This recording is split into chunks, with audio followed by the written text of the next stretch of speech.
이런 주제로 같이 우리가 또 하나님 말씀을 살펴보도록 하겠습니다. 제가 말씀드린 것처럼 마태복음에는 예수님의 5가지 가르침이 기록이 되어 있다고 말씀드렸습니다. 한번 프로젝트로 보이시죠? 한번 읽어보세요. 마태복음에 기록된 예수님의 5대 강화. 이제 모세오경처럼 예수님이 모세와 같은 선지자인 것을 유대인들에게 이렇게 증거하고 선포하기 위해서 마태는 이렇게 외부의 핍박과 회유로 인해서 유대교로 다시 돌아가고자 하는 그런 사람들에게 예수님이 너희가 기다리고 있는 메시아가 틀림없다, 맞다, 그것을 증거하기 위해서 원독자가 유대인들이거든요. 마태복음은. 그래서 마태복음을 기록을 한 겁니다. 그래서 모세와 같은 선지자인 예수님을 증거하기 위해서 모세오경처럼 예수님의 가르침이 5가지만 있었겠어요. 이게 편집을 해서 순서가 아니죠. 마태복음은. 그러니까 그렇게 마태가 그렇게 편집을 해서 5가지의 가르침으로 기록을 한 겁니다. 그래서 첫 번째 가르침, 부름을 받은 자들에 관한 메시지입니다. 그러니까 마태복음 5장에서 마태복음 7장에 나오는 산상수훈 있잖아요. 하나님의 백성들의 삶, 그러니까 부르심을 받은 사람들의 삶에 대한 그들의 가르침에 대한 메시지였고, 두 번째는 부르심을 받았다고 하면 이제는 뭐예요? 보내심을 받은 사람들에 대한 파송에 대한 메시지였고, 세 번째가 가장 중요하다고 볼 수 있죠. 하나님의 나라에 관한 메시지가 마태복음 13장에 있죠. 그리고 네 번째 강화는 이제 천국 백성들의 삶이 어떠해야 되는지 그 가르침에 대한 메시지가 있고, 그리고 우리가 지난 시간부터 살펴보고자 하는 마태복음 24장, 25장의 그 가르침이 5번째 마지막 가르침으로서 세상 끝, 그러니까 말세, 주님의 다시 오심에 대한 그런 메시지가 이제 마지막 5번째 강화로 기록이 되어 있습니다. 그래서 우리가 지난 시간에 마지막 24장에 이제 세상 끝, 그 종말에 대한 메시지 우리가 일부분을 살펴보았거든요. 근데 여러분 보세요. 지난 시간 혹시 기억이 나지만 예수님께서 제자들의 질문, 제자들은 예수님과 함께 헤롯 성전에 들어갔다가, 헤롯 성전은 여러분 AD 63년에 완성이 됩니다. 근데 주전 19년부터 짓기 시작했으니까 거의 82년, 80년 정도를 짓고 있었어요. 그러니까 예수님이 죽으실 때 그때까지도 성전이 완성되지 않았던 그런 상황이거든요.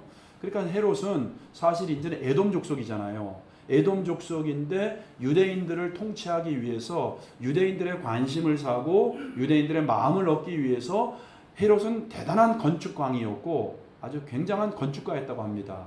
그래서 지금도 성지순례 가면은 헤롯이 건축을 하지 않았으면 볼만한 게 별로 없대요.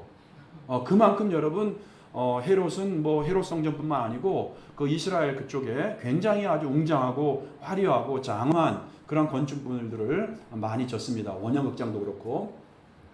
그런데 이렇게 헤롯 성전을 어마어마하게 유대인들의 관심을 사기 위해서 그들의 마음을 얻기 위해서 헤롯 성전을 크게 졌단 말이에요. 화려하게. 그리고 이 동쪽에는 온갖 금, 청동으로 아주 이렇게 꾸며놨기 때문에 이렇게 해가 비치면은 그 해가 떠오를 때 또 일몰 때도 마찬가지지만은 굉장히 빛나고 아주 화려했다고 합니다. 그러니까 제자들이 예수님과 함께 성전에 들어갔다가 예수님과 함께 나오면서 이제 그 성전에 대해서 질문을 하고 있는데, 첫 번째 세상 끝의 징조가 예수님 뭐라 그래요? 너희가 보고 있는 이 장엄하고 웅장하고 화려한 성전이 돌 하나도 도리에 남지 않고 다 무너뜨려질 것이다. 이 말을 하는 거거든요. 여러분 보세요. 유대인들에게 생명과도 같은 신앙은 뭐냐면 성전 중심이에요. 그들은 성전에서 하나님의 임재를 경험했고 성전에서 제사하고, 그러니까 성전이 그들에게는 생명과 도 같은 너무나도 중요한 겁니다. 근데 오히려 성전, 눈에 보이는 성전은 귀하게 생각하는데 실적으로 성전의 주인이시는 하나님은 뭐예요? 마음에 담고 있지도 못하고 하나님의 말씀과 하나님의 뜻대로 살지 못하는 그들의 모습을 예수님은 보고 있는 것이죠. 우리도 마찬가지예요. 오늘날도 어떤 사람들은 그러죠. 우리 뭐 한국에도 지금 10대 교회 중에서 6개인가 7개가 있다 그러잖아요. 그럼 뭐 이름만 되면 알 수 있는 큰 교회 있죠. 나로 말할 것 같으면 내가 그 교회 장로야. 내가 그 교회 다녀나 그 권사야. 마치 무슨 삼성전자나 뭐 이런 다니는 것처럼 자기가 그 이름 있는 큰 교회 다니면은 자기 신앙도 그런 줄 알고. 여러분 그게 중요한 게 아닙니다. 성전의 주인이신 예수님이 빠져버리면 성전은 아무 의미가 없는 거예요. 그래서 예수님께서 그들의 어떤 외식과 그들의 껍데기만 남아있는 신앙을 질책하시면서 너희들이 그렇게 자랑하고 너희들이 믿고 있는 이 성전 신앙은 완전히 다 무너뜨려질 것이다. 근데 실질적으로 AD 70년에 나중에 이 사람이 로마의 10대 황제가 되는데 도미티안 황제가 되는데 티투스 그 왕에 의해서 장군에 의해서 왜냐하면 이 돌과 돌 사이에 어마어마한 대리석과 대리석으로 지었거든요. 이 대리석 그 사이에 금을 이렇게 붙여놓고 금이 있다, 보석이 있다 그래서 그걸 캐가기 위해서 다 돌 하나도 돌 위에 남지 않도록 예수님의 말씀처럼 다 완전히 무너뜨려 버렸거든요. 여러분 우리도 껍데기 신앙은 무너질 줄로 믿습니다. 모양 자랑하지 마시고 외식 자랑하지 마시고 여러분 감투 자랑하지 마시고 내 속에 성전의 주인이신 참 성전이신 예수님이 있는가? 그렇지 않으면 다 무너져 갈 거라는 거예요. 이제 그런 교훈을 예수님께서 처음으로 하셔요. 신앙은 내용이 중요한 것이지 외식과 형식과 껍데기만 중요한 것은 아니다. 그 말씀을 하시고 그리고 이제 오늘부터 예수님께서 몇 가지로 제가 좀 이렇게 설교를 이렇게 짰는데 그럼 우리가 이제는 그럼 어떤 자세로 이 말세를 우리가 준비하며 살아가야 되는가? 첫째, 우리는 많은 사람들은 그래요. 말세가 되면 언제 그 일이 일어나냐? 때를 중요하게 생각하고 그때 무슨 일이 일어나느냐? 우린 그거에 관심이 있거든요. 근데 주님은 우리에게 도전하기를 언제 무슨 일 이것보다 말세를 살아가는 우리 성도들이 어떤 믿음의 자세를 가지고 어떻게 살아가야 되는가? 이것을 주님은 우리에게 말씀하고 있는 거예요. 자, 첫 번째는 따라해 보세요. 기도하며 살아야 된다. 자, 말세의 가장 큰 특징은 그 단어의 특징이 뭐냐면 환난, 고통 이런 뜻이거든요. 21절을 보면 이렇게 말하고 있어요. 이는 그때에 뭐가 있다 그랬죠? 큰 환난이 있다 그래요. 그래서 우리가 이걸 가리켜서 요한계시록에서 대환난이다 이렇게 얘기하는 거예요. 큰 환난. 그러니까 말세의 특징을 정의하는 단어는 큰 환난이야. 큰 환난. 고통이죠. 고통. 이런 환난은 이전에도 없었고 이후에도 없다. 이렇게 말하고 있어요. 근데 여러분 보세요. 사실 우리가 얼마 전에 경험했던 코로나가 저는 지금 아직도 끝난 것 같지는 않습니다. 이게 또 어떻게 변이가 일어날지도 모르는 거고 전무후무한 이 코로나 질병으로 3년 동안 지구가 올스톱했잖아요. 이게 어떻게 보면 큰 환난 아니겠습니까? 이것도 한 환난의 종류지요. 창세로부터 지금까지 없었던 이런 대환난. 코로나가 예를 들면 이제 그런 것이었죠. 그러나 여러분 보세요. 그런 환난 가운데서도 주님이 15절, 16절에 보니까 주님이 우리에게 자기 백성들을 향한 긍휼과 자비를 보여주고 계셔요.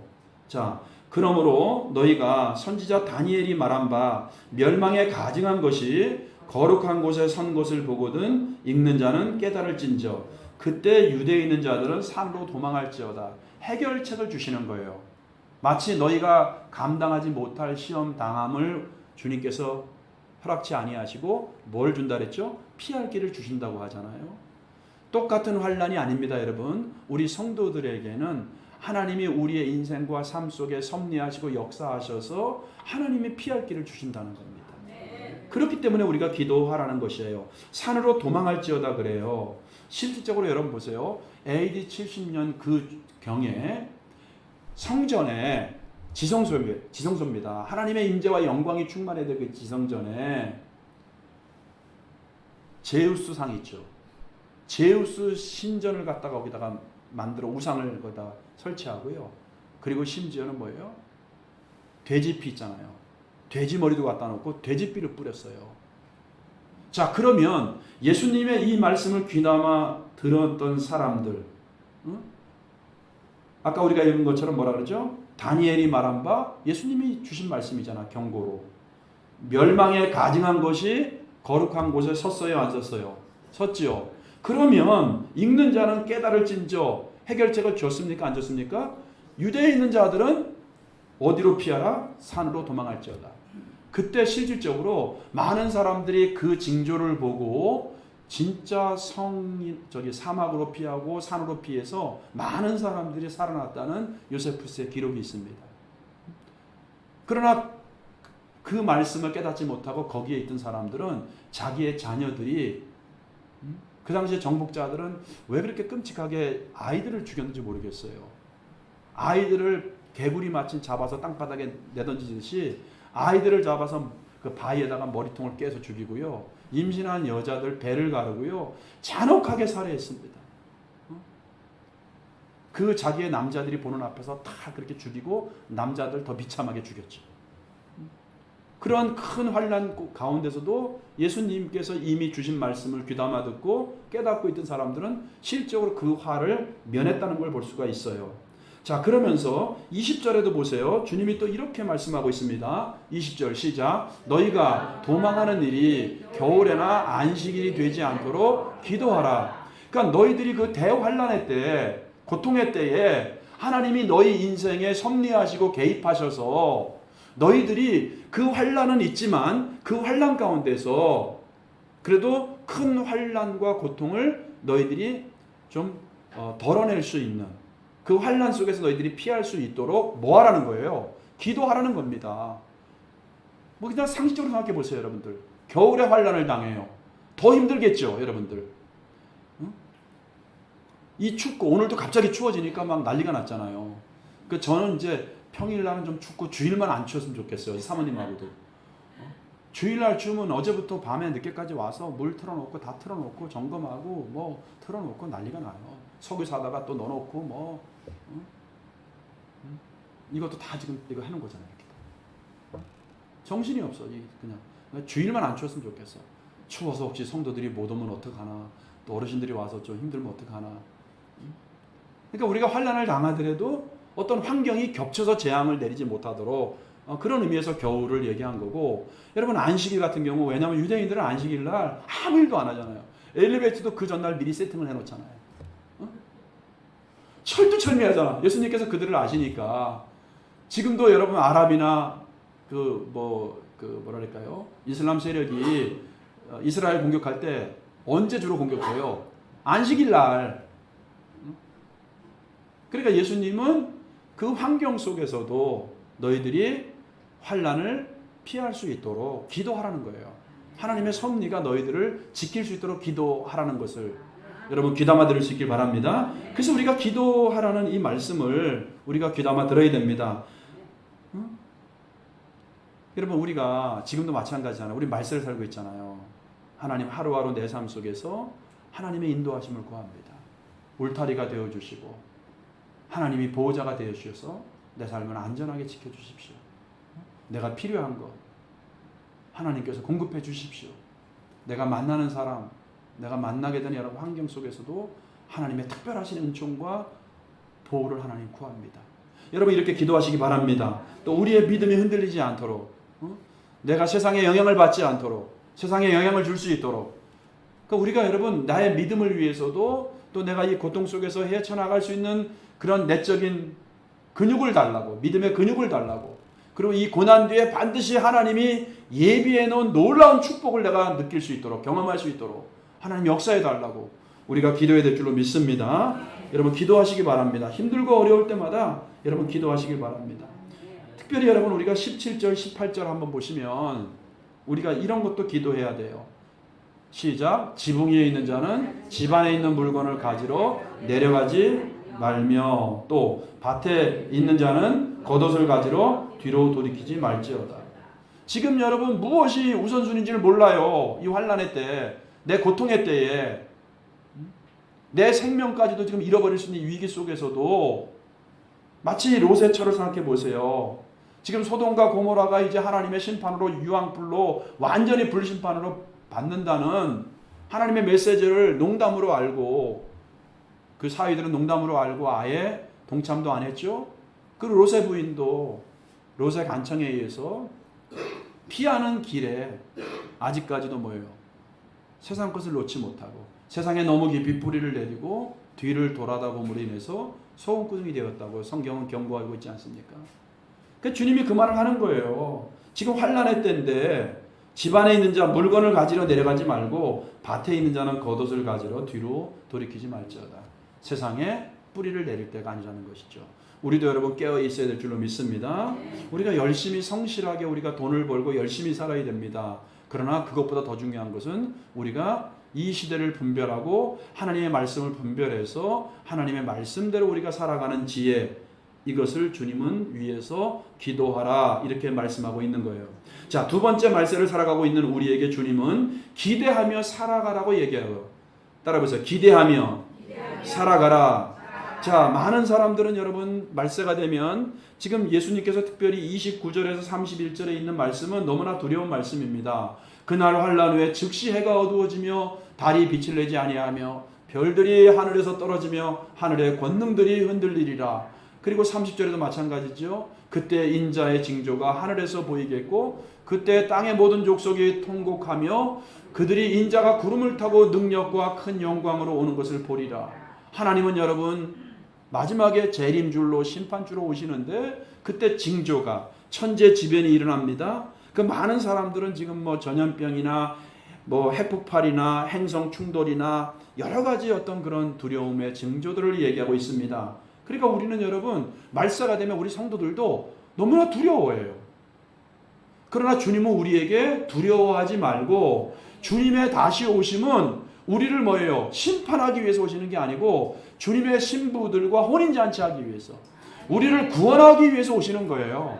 근데 우리를 구원하기 위해서는 뭐예요? 반드시 주님이 오셔야 되니까 너희들 두려워하지 말고 주님의 재림을 기대하며 살라 이렇게 말씀을 하고 있는 거예요. 자, 그러면서 큰 능력과 구름을 타고 능력과 큰 영광으로 오는 것을 보리라. 그러면서 뭐예요? 주님은 뭐예요? 큰 나팔 소리와 함께 천사들을 보낸다고 얘기하고 있죠. 31절 시작. 그가 큰 나팔 소리와 함께 천사들을 보내리니 그들이 그의 택하신 자들을 하늘 이 끝에서 저 끝까지 사방에서 모으리라. 아멘. 사방에서 모은다는 거예요. 사방에서. 오늘 성경에도 여러분들 두 사람이 밭을 갔다가 한 사람은 데려감을 당하고 막 이랬잖아요. 제가 유튜브에서 우리 교회에 오셨던 그 허봉랑 선교사님 있잖아요. 그분 유튜브 많이 올려놨더라고요. 그래서 그거를 좀 봤어요. 그러니까 뭐 저희 교회 두 번 뵙기 짧은 시간에 왔으니까 뭐 큰 간증 많이 못했는데 그분이 뭐 평생 오랫동안 집회를 하셨으니까 정말 놀라운 간증들이 너무나 많더라고요. 근데 자기 간증 중에 하나 얘기하는 게 뭐냐면 비몽사몽간에 자기 신랑은 이렇게 대기만 하면 잔대. 근데 이분은 이제 민감해서 잠을 잘 못 자는데 억지로 뒤척이다가 잠인 것 같기도 하고 잠이 아닌 것 같기도 하고 비몽사몽간인데 주님이 재림하는 장면을 이분이 환상 중에 본 거예요. 근데 그 환상 중에서 이미 자기 남편을 있잖아요. 뭐가 이렇게 변해갖고서 하늘로 주님의 재림 있는 대로 영체로 변한 거죠. 올라가더래. 이렇게 막 올라가더래. 자기 남편도 벌써 올라가고 없더래. 자기하고 자기 자식은 남아있더래. 제가 이 스토리를 다 얘기할 수 없고. 그러니까 여러분 보세요. 우리가 주님이 오실 때는 이미 우리는 뭐예요? 들림 받는 거예요, 여러분들. 여러분 주님의 거룩한 신부로 다 들림 받을 수 있기를 바랍니다. 예. 그러기 위해서 우리가 뭐예요? 기도해야 되고 믿음을 지켜야 되겠죠. 그렇게 말씀을 하고 있는 거예요. 심판이 두려움이 아니라 우리에게는 그때가 혼인잔치의 축복의 날이고 기쁨의 날이에요. 기대하며 살아가기를 예수님의 이름으로 축복합니다. 자, 그 다음에 세 번째는 준비하며 살라는 거예요. 준비하며. 우리 옆 사람에게 준비하며 살아갑시다. 주님의 오심을 준비하며 삽시다. 여러분 주님의 재림이라는 것은 이게 참 어려운 말인데 확실성 속에 불확실성한 사건이 주님의 재림이야. 이게 무슨 말이냐면 주님의 재림, 세상의 종말, 심판은 뭐예요? 확실하죠, 여러분들. 확실하잖아. 주님이 그렇게 분명히 말씀하셨으니까. 근데 확실하지만 불확실해, 언젠지는. 그래서 이걸 신학자들은 이런 말을 잘 붙이잖아. 그러니까는 확실성 속에 불확실한 사건이다. 이렇게 말하고 있는 거거든요. 언제인지는 모르니까 불확실한 거야. 근데 반드시 주님의 재림은 있어요, 없어요? 그러니까 확실한 거예요, 여러분들. 그러면서 마치 36절에 보니까 그러나 그날과 그때는 아무도 모른다고 말씀을 합니다. 하늘의 천사들도 심지어는 성육신에서 오신 아들 예수님도 모른대요. 누구만 안다? 오직 아버지만 아시니라. 일어나긴 일어나요. 근데 아무도 몰라. 언제일지 몰라. 그러면서 주님은 여러분 37절에서 마치 인자의 임함은 노아의 때와 같다 이렇게 얘기해요. 노아의 때와 같이 인자의 임함도 그러하리라. 여러분 노아 때 뭐가 있었어요? 물심판이 있었잖아요. 홍수심판. 완전히 홍수심판이 있었잖아요. 홍수심판이 있었는데 마치 세상 끝에 예수님이 다시 오셔서 이 세상을 심판하시고 재림하시는 것도 노아의 때처럼 임할 것이라는 거예요. 여러분 창세기 35장에 보면은 노아의 선조 에녹이 나와요. 근데 에녹이 우리가 아는 것처럼 300년과 하나님과 동행하다가 하늘로 죽음을 보지 않고 승천하는 사건이죠. 그런데 이 에녹이 아들을 65세에 납니다. 65세에 나는데 아들 이름이 뭔지 아는 사람? 성경을 많이 읽네. 무드셀라. 자, 근데 무드셀라가 성경에서 가장 오래 살죠. 나이는 969세. 가장 오래 살아요. 성경에서. 그런데 보세요, 여러분들. 아들을 낳고 에녹이 하나님으로부터 이런 메시지를 받습니다. 아들의 이름을 무드셀라라고 이제 지으라고 하면서 아들의 이름처럼 이 아들이 죽으면 심판이 온다 이런 뜻을 짓게 해요. 그래서 무드셀라라는 게 무트가 죽는다 이런 뜻이에요. 죽는다. 죽어. 근데 셀라 심판이 온다는 거야. 그러니까 이 무드셀라 자기 아들이 죽으면 심판이 온다고 하나님이 말씀하셨으니까 노아는 아침마다 일어나서 우리 아들 죽었나 안 죽었나 이거 살필 얼마나 스트레스 받았을까. 생각해 보세요, 여러분들. 아들이 죽으면 심판이 온다고 했으니까. 그러니까 에녹에게는 아들이 죽고 사는 게 이거 큰 문제야. 심판에 대한. 얼마나 여러분 영적인 스트레스를 받았겠어요. 심판이 왔나 안 왔나 아들을 보면서. 하나님이 그러니까 데려가신 것 같아. 그냥 300년 동안 동행하다가. 그러니까 보세요, 사람들은 그 에녹의 말을 헛된 말로 들을 수 있겠어요? 헛된 말로? 왜냐면 이게 사람은 다 흙으로 왔으니까 죽어서 흙으로 가야 되는데 죽음도 보지 않고 하늘로 올라갔단 말이에요. 그러니까 그걸 보면서 야, 에녹이 한 말은 헛된 말이 아니구나. 진짜 이 아들이 죽으면 심판이 오는구나. 그 말처럼 모두셀라가 죽던 노아 600년 때 실질적으로 뭐예요? 하늘이 열리고 홍수심판이 온 거예요. 하나님은 신실하신 분이죠. 근데 하나님은 모든 사람이 다 구원받는 것을 하나님은 원하시기 때문에 노아로 하여금 심판을 예고할 때도 산에서 120년 동안이나 방주를 져요. 한 사람이라도 깨닫고 돌이키고 회개하고 구원을 받게 하기 위해서. 근데 결국은 여러분 보세요. 다 심판받잖아요. 마찬가지입니다. 지금도 노아의 때처럼 예수님의 재림 세상의 종말은 반드시 있습니다. 믿으시기 바랍니다. 이거 믿어야 돼요, 여러분들. 성경에서 단 한 가지 이 약속만 지금 성취가 안 된 거예요. 근데 언제일지 모르니까 불확실성이야. 마치 노아의 심판이 임하는 것처럼. 그래서 우리는 뭐예요? 준비하며 살아야 돼요. 준비하며 살아야 될 줄로 믿습니다.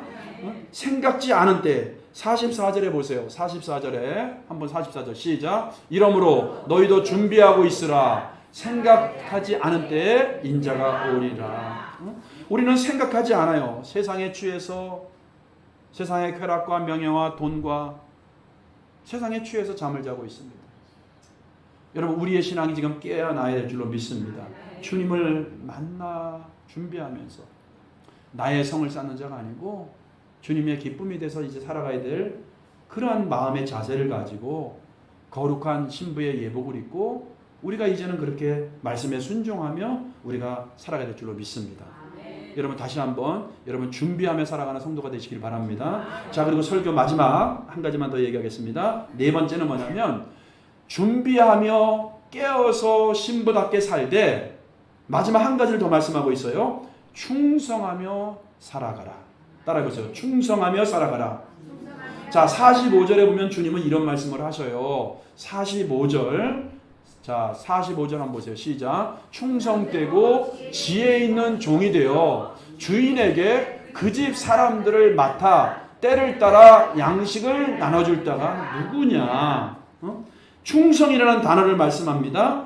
주인에게 그 집 사람들을 맡아 때를 따라 양식을 나눠줄 자. 그러니까 이 말은 뭐냐면 하나님이 나에게 맡겨준 사명이 있어요. 그 사명으로 하나님이 나에게 맡겨준 사람들을 돌보고 양육하고 또 하나님이 기뻐하는 일을 지혜롭고 충성스럽게 감당하며 마지막 때를 잘 살아가라고 주님은 우리에게 부탁을 하고 말씀을 하고 있다는 것입니다.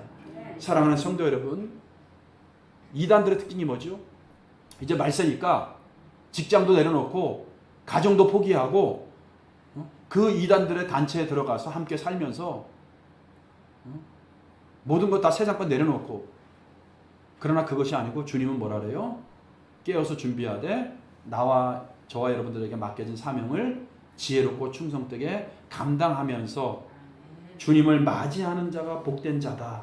그래서 46절에 보세요. 시작. 주인이 올 때에 그 종이 이렇게 하는 것을 보면 옆 사람에게 복 받는 성도가 되시기 바랍니다. 복이 있는 성도가 되시기 바랍니다. 자, 주님이 오셨을 때 여러분들에게 이 모습을 보고 싶다는 거예요. 그냥 잠에 취해 자는 자가 아니고 돈은 막 수천억 모아놨는데 주님께 칭찬과 상급 받을 게 아무것도 없다고 하는, 얼마나 불행합니까 여러분들. 주님은 올 때 내가 너희들 이런 모습을 좀 보고 싶다 이런 거예요. 그 종이 이렇게 하는 것을 보면 뭐예요? 복이 있으리로다. 우리 성도들 다 복 있는 성도가 되시길 바랍니다.